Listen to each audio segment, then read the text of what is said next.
आपके अनुमति से 2 वाक्य में कन्नड़ में बोलता हूं. ನಮ್ಮ ಮುಖ್ಯಮಂತ್ರಿಗಳು ಬೆಂಗಳೂರಿನಿಂದ ಡೆಲ್ಲಿಗೆ ಬಂದು ನೀಟ್ ವಿದ್ಯಾರ್ಥಿಗಳಿಗೆ ಅನ್ಯಾಯ ಆಯಿತು ಅಂತ ಇಲ್ಲಿ ಹೋರಾಟ ಮಾಡ್ತಾರೆ. ಕರ್ನಾಟಕದಲ್ಲಿ ಕಳೆದ 3 ವರ್ಷದಿಂದ ಕೆಪಿಎಸ್ಸಿಯಲ್ಲಿ ಆಗಿರುವಂತಹ ಹಗರಣ, ಪ್ರತಿ ದಿವಸ ಸಾವಿರಾರು ಜನ ಯುವಕರು ಫ್ರೀಡಂ ಪಾರ್ಕ್ ಅಲ್ಲಿ ಕರ್ನಾಟಕದ ಮೂಲೆಯಲ್ಲಿ ಹೋರಾಟ ಮಾಡ್ತಾ ಇದ್ದಾರೆ. ಅವರ ನೋವು, ಅವರ ದರ್ದು ನಿಮ್ಗೆ ಯಾರಿಗೂ ಗೊತ್ತಾಗೋದಿಲ್ಲ ಮುಖ್ಯಮಂತ್ರಿಗಳೇ. ನಾನು ಮುಖ್ಯಮಂತ್ರಿಗಳಿಗೆ ಕೇಳಕ್ಕೆ ಇಚ್ಛೆ ಪಡ್ತೀನಿ, ಕೆಪಿಎಸ್ಸಿಯಲ್ಲಿ ಒಂದು 10 ದಿವಸದ ಹಿಂದೆ ಕೆಪಿಎಸ್ಸಿಯ ಚೇರ್ಮನ್ ಅನ್ನು ಗವರ್ನರ್ ಸಸ್ಪೆಂಡ್ ಮಾಡಿದ್ದಾರೆ. ಯಾಕೆ ಮಾಡಿದ್ರು?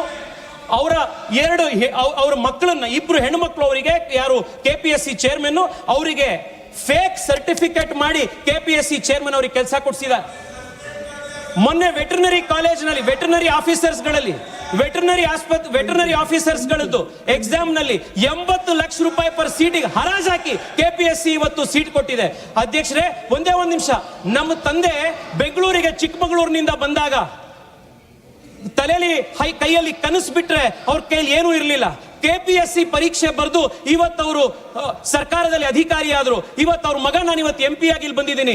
ಎಷ್ಟೋ ಜನ ಕೆಪಿಎಸ್ಸಿ ಎಕ್ಸಾಮ್ ನಲ್ಲಿ ಫೇಲ್ ಆಗಿರುವಂತ, ಅನ್ಯಾಯಕ್ಕೊಳಗಾಗಿರುವಂತವರ ಧ್ವನಿಯಾಗಿರೋದು ನನ್ನ ಕರ್ತವ್ಯ.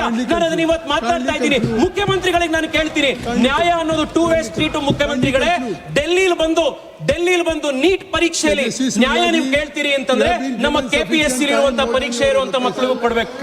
अध्यक्ष जी, मैं कंक्लूड कर रहा हूँ. लास्ट मिनट अध्यक्ष जी, please. How much time you will take? अध्यक्ष जी, प्लीज. अध्यक्ष जी, जेन जी के भाषा में